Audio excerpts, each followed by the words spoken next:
అందరికీ నమస్కారం. జనసేన పార్టీలో జిల్లా అధ్యక్ష పదవి ఎవరికి వస్తుంది అనేది ఒంగోలు నగరంలో హాట్ టాపిక్ గా మారిందని కూడా తెలియజేసుకోవచ్చు. ఈ పదవిలో పార్టీ ఆవిర్భావం నుంచి స్టిల్ ఈ రోజు వరకు కూడా జనసేన పార్టీ జిల్లా అధ్యక్షులుగా షేక్ రియాజ్ గారు కొనసాగుతూ ఉన్నారు. ఆయనకు తొలుత ఎల్డీఏ చైర్మన్ పదవి నామినేటెడ్ పదవి ఇవ్వటం జరిగింది. అది కొన్ని వివాదాలు ఉండటంతో వెంటనే దామచర్ల జనార్దన్ గారి సహకారంతో ఒంగోలు ఉడా చైర్మన్ గా కూడా నిన్న ఆయనకు ఆ పదవి కట్టబెడుతూ ఉత్తర్వులు జారీ చేయడం జరిగింది. అయితే జనసేన పార్టీ, తెలుగుదేశం పార్టీలో ఉన్నటువంటి కొంతమంది లీడర్స్ అందరూ కూడా మరి రియాజ్ కు ఆ పదవి రావడంతో వారందరూ కూడా హ్యాపీగా ఫీల్ అయినటువంటి సందర్భం. మొదటి నుంచి కూడా రియాజ్ కు నామినేటెడ్ పదవి కనుక ఇస్తే జిల్లా అధ్యక్ష పదవి ఖచ్చితంగా మార్పు వస్తుందని, కొత్త వ్యక్తికి ఆ పదవి కట్టబెడతారని జోరుగా చర్చ నడిచిందని కూడా తెలియజేసుకోవచ్చు. అయితే జనసేన పార్టీలో బాలినేని శ్రీనివాసరెడ్డి, కంది రవిశంకర్ వీరిరువురు కూడా ఒకేసారి చేరటంతో ఈ పదవికి హైప్ వచ్చిందని కూడా మనం చెప్పుకోవచ్చు.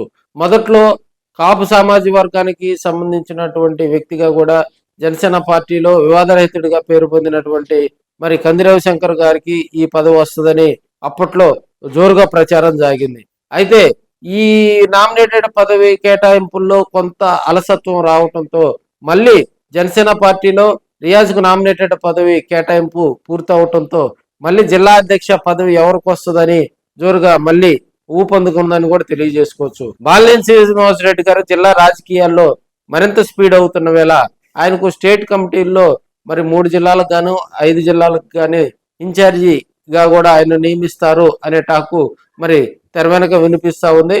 అదేవిధంగా జిల్లా అధ్యక్ష పదవికి ఇప్పటికే జనసేన పార్టీలో యాక్టివ్ గా పనిచేస్తున్నటువంటి కంది రవిశంకర్ పేరు సిఫార్సు చేశారు.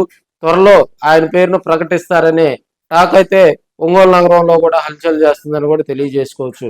ఆయనకు ప్రస్తుతం అధ్యక్షుడిగా కొనసాగుతున్నటువంటి రియాజ్ సపోర్టు, అదేవిధంగా ఒంగోలు ఎమ్మెల్యే కూటమిలో భాగస్వామ్యంగా ఉన్నటువంటి ఒంగోలు ఎమ్మెల్యే దామచర్ల జనార్దన్ గారి సపోర్టు, అదేవిధంగా ముఖ్యంగా కాపు కమ్యూనిటీ, కాపు సామాజిక వర్గానికి చెందినటువంటి రవిశంకర్ కు ఒంగోలు నగరంలోని పలువురు కాపుల మద్దతు, జిల్లా వ్యాప్తంగా కూడా పలువురు కాపు నాయకుల జనసేన పార్టీలో యాక్టివ్ గా ఉన్నటువంటి కాపు నాయకుల మద్దతు ఉందని కూడా తెలియజేసుకోవచ్చు.